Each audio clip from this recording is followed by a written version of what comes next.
We continue to follow the breaking new developments in the Middle East. Joining us now to discuss, combat technology expert and spectrum engineering and policy vice president Louis Libin.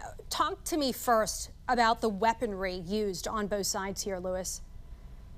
Perfect. Thank you, Didi. I really appreciate that. So on the Iranian side, what they're using is non-specific ballistic missiles, meaning they're going for the most coverage to do the most damage that you can see, as you're showing in the background over there. Israel is doing something that's completely different and has never been done before. So Israel, to begin with, they did they did the final build of drones within Iran.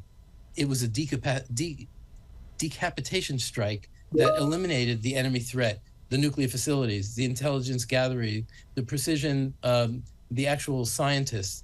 It was the result of really deep, long-term reconnaissance.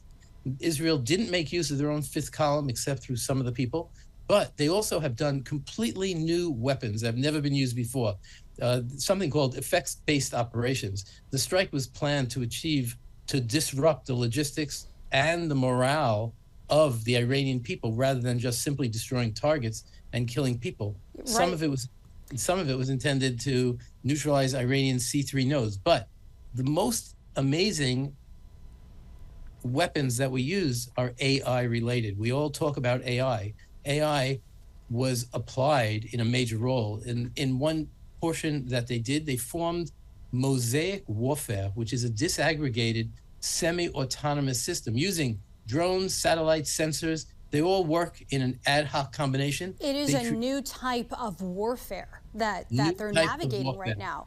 Absolutely. There are now also heightened concerns that Iran could retaliate against the U.S. for helping Israel basically shield itself in the strikes. What does this mean for us, though, here at home? What could this look like?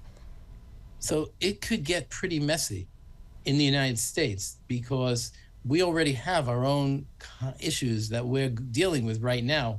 So we're worried about the full-scale regional war. We're worried about closure of strategic waterways.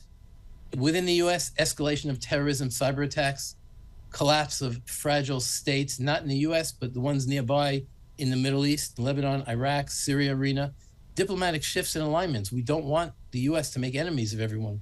This could also force a mass displacement and a new humanitarian crisis. And the proxies of Iran will be weakened. We don't even know what that means, meaning who will be in charge. So there are a lot of potential impacts. As you know, Iran already suspended nuclear talks with the U.S. If the Iranians don't sign an agreement with the U.S., could that prompt the U.S. to finish what Israel started? Well, the world has a big challenge right now. Iran cannot get nuclear weapons for the sole reason they will use them. So yes, if it turns out to be a U.S. issue, it shouldn't be, but it is a global issue. And if the world doesn't attack this now, then we're just kicking it down the can down the road a little bit.